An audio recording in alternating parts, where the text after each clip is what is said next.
Well, we were hoping this would wrap itself up very soon, but now it appears the Screen Actors Guild strike has hit another major road bump, and it's back to the drawing board. Let's break down the latest news and talk a little bit about how it's going to impact all of our favorite superhero projects.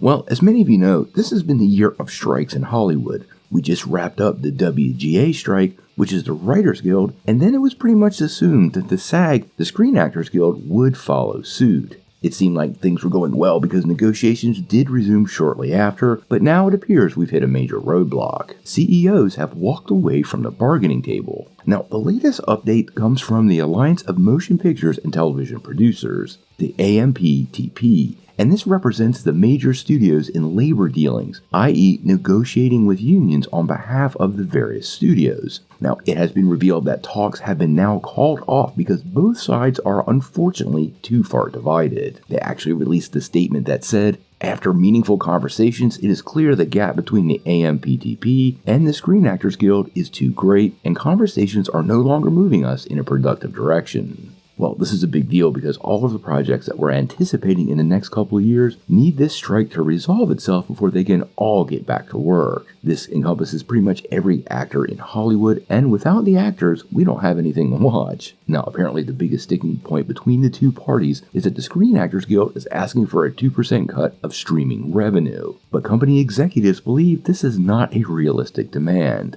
Now, the AMPTP claimed that this would end up costing studios about $800 million and would create an unintendable economic burden.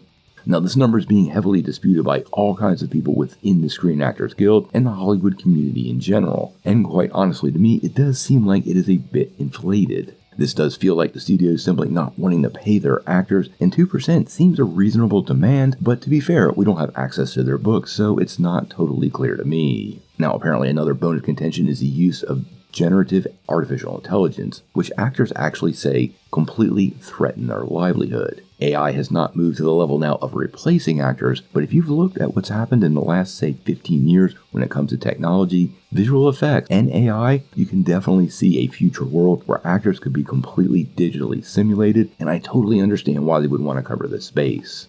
Now, this is pretty disappointing news and will lead to more delays in productions we're all looking forward to. Additionally, films like The Marvels and Aquaman and the Lost Kingdom, who have stuck with their release dates, will not have actors be able to work to promote any of these films, which could definitely impact the bottom line and the final box office. Obviously, the story is pretty important to everybody, so we're going to remain dedicated to following it. It's not a traditional comic book story, but it definitely impacts our niche, and until it's resolved, we're really not going to have a lot to dig into. Let's stay tuned.